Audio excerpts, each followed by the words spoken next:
10 things that do not help you improve your English and what you should do instead. This video is not about the mistakes you make when speaking English, like choosing the wrong tense or preposition. These mistakes are the ones you might make when learning English or actually any other foreign language. The whole topic of pronunciation is quite complicated. Should we change the way we speak to fit in with our environment? But the accent we have is our identity. We don't want to lose ourselves trying to sound like somebody else, do we? How about we don't go to extremes and do not divide the world into those who decided to get rid of their accents and those who kept them? And of course, we don't overlook pronunciation, as it's a critical part of language learning. Poor pronunciation can make it difficult for others to understand you, even if your grammar and vocabulary are solid. I see my task as a teacher to explain to my students the diversity of accents, their uniqueness and beauty, to help them differentiate the most common ones and even teach them to imitate those accents. It trains their ears to perceive different talks and their articulatory organs to be flexible. But all that happens later.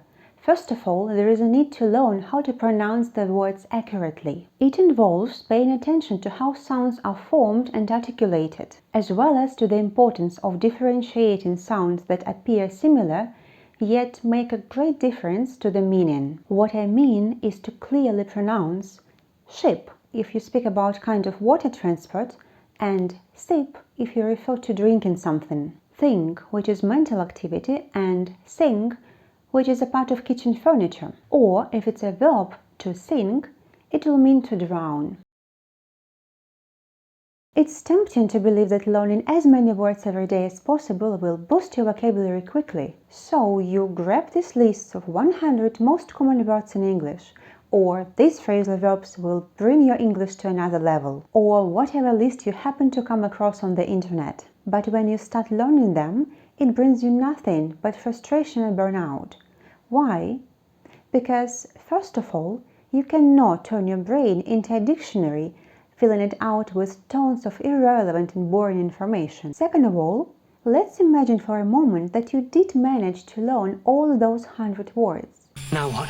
How do you make sure you use them appropriately, both in terms of grammar and context? A far better approach is to learn new words slowly but actively. Focus on fewer phrases at a time and really get to know them by using them in the context, incorporating them into sentences, conversations, or daily activities. This active use of vocabulary helps you process the meaning, allows you to understand how words work in real-life situations, and makes them stick to your long-term memory. Now you will feel truly comfortable using the vocabulary you've learned. You can change it, adapt it to what you want to say, put it in collocations, or use metaphorically. I have covered the process of expanding vocabulary in more detail in one of my recent videos. You can see the link here or in the description box to this video.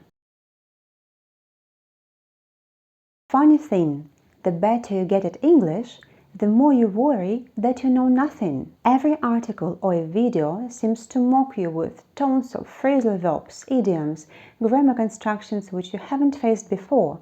It's so easy to overwhelm yourself with too many activities and goals. Not a moment to waste! So you constantly jump from one topic to another. Then you find yourself struggling to remember information, and at the end of the day, it feels like you haven't made real progress in any area. What you should do is set clear, realistic goals which help you stay focused and motivated. Have you heard of SMART goals, where SMART stands for specific, measurable, achievable, relevant or realistic, and time-bound? That approach might help.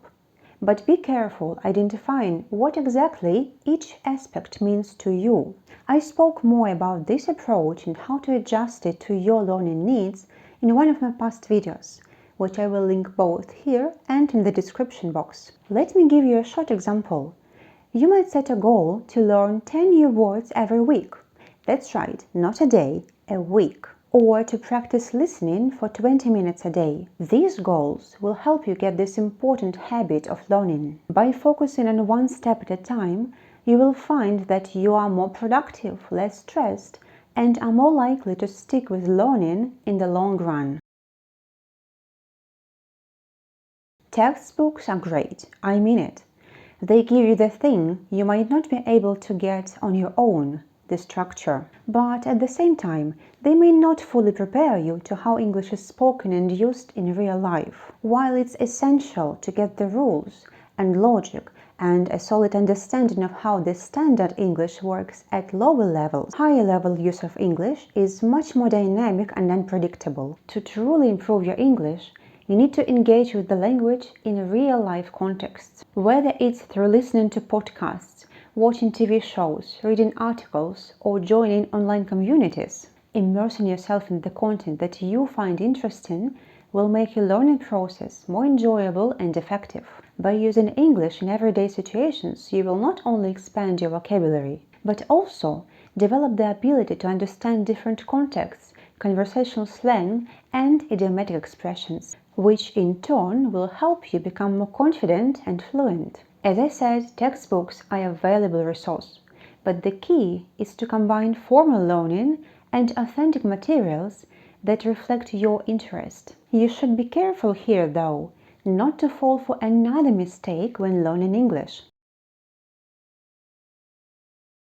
I watch films in English, that should be enough, you may think, and you could not be more wrong. Passive exposure to the language has some benefits, but it often doesn't lead to meaningful progress on its own. Without actively using or reflecting on what you have learned, much of the content you consume will be quickly forgotten. Tell me honestly, how many of those useful expressions and collocations from the YouTube shorts that you watch you have actually remembered and, most importantly, started using? Active learning involves taking a practical approach to using English. This could mean writing down some interesting phrases, but then returning to them using the spaced repetition method. Noting down questions that arise, to discuss them later with a teacher or a friend. I have spoken more about this in the video on how to actually remember the new words. The main point there is to actively use what you have learned. I have covered this in greater detail in one of my recent videos. I will link this as other ones in the description box. But let me go through it again, as this problem is one of the greatest ones among English learners. The instinct to translate every single word they encounter. It might seem helpful. You can even find some similar constructions in English and your native language. But in reality, when you focus on translating each word, you risk getting caught up in the details and losing the overall message, especially listening to somebody speak fast. In the best case, you will miss some information, hopefully not so important. In the worst case, you will not get the slightest idea of what just happened and will blame yourself for being so stupid. I know what I'm talking about. Remember, I was a learner before becoming a teacher. Instead of translating every single word, focus on grasping the general meaning of what you are listening to or reading. Pay attention to context, the keywords, and overall message. This strategy allows you to train your brain to think in English rather than your native language, which is so crucial for fluency. Practice active listening and reading by asking yourself what the speaker or the writer is trying to convey. You can start by summarizing what you have understood in your own words, or discuss it with somebody else. In case of a real-time conversation, you can actually tell your interlocutor that you'd like to summarize what you have understood so far. Remember, it's okay to miss some details. What matters is getting the gist of a conversation or a text and enjoying the process of learning.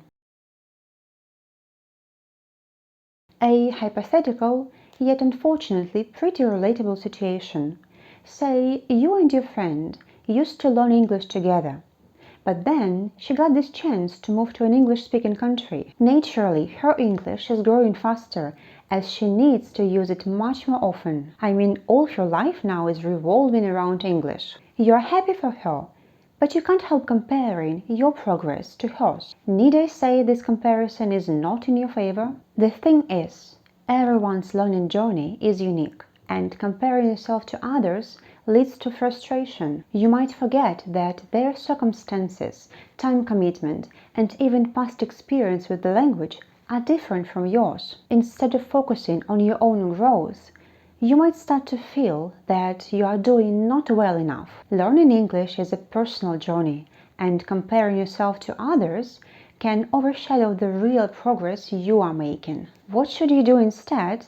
Well, focus on tracking your own progress. Set small achievable goals and regularly reflect on how far you've come. This could mean keeping journal, taking note of new vocabulary you have mastered, or noticing how much easier it has become to watch English movies or hold conversations. Seeing these changes, no matter how small, can be incredibly motivating. It also helps you stay consistent, which is key to long-term success. Let me guess, you don't speak English enough because you're afraid of making mistakes and being laughed at. You think you need to reach perfection first and then go out there and speak. Been there. I know it's natural to feel nervous about saying something wrong or embarrassing yourself, but you need to understand that this fear can actually hold you back from your progress. Mistakes are an essential part of learning any language. They show you where you need to improve. When you avoid speaking out of fear to sound stupid, what you really do is miss out on opportunities to practice. Remember, even native speakers make mistakes. I will not get tired of making this example. Just look at your own native language. Do you really never make mistakes? The best way to overcome this fear is to practice speaking regularly. The more you speak, the more comfortable and confident you become. Don't wait for perfect opportunities to speak to others. Talk to yourself. This may sound odd, but speaking English to yourself can actually help improve your fluency. You may comment on your daily activities, describe the things around you, or practice conversations that might happen in the real life. You know these dramatic dialogues playing in your head while you are doing the dishes? They aren't just the fruit of imagination. They actually help you get used to forming languages, trying out new vocabulary, and getting more comfortable with speaking in English. I spoke more about this in a recent video of mine. I will link it here and in the description box. There you will find a lot of useful tips on how to start thinking in English. There is a type of students whom I cannot help. Those who expect to see the progress really fast, who are looking for shortcuts or a magic pill. I cannot help them not because I don't have enough skills. I cannot help them because it will be a fraud on my side. I don't promise things I know beforehand will not happen. Language learning is a gradual process that requires consistent effort. Mastery comes from repeated practice, mistakes, and improvements. Instead of aiming for instant results, focus on creating a language-rich environment around you and committing to regular practice. Surround yourself with English by listening music, watching films, actively remember, reading books, and even changing your phone settings into English. This exposure will naturally help you become more comfortable with the language over time.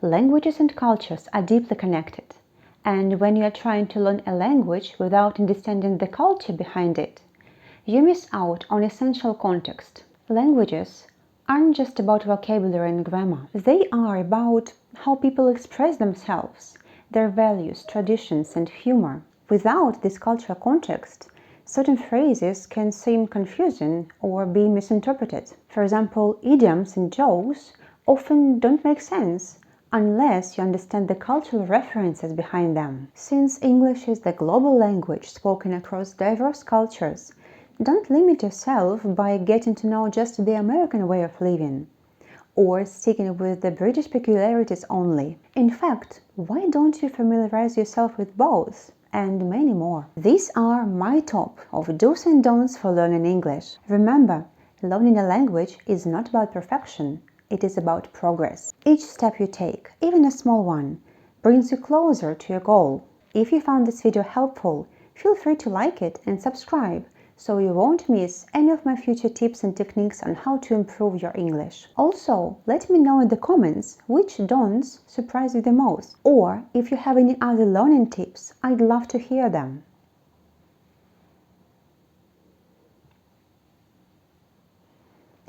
Thank you so much for watching and see you in the next video.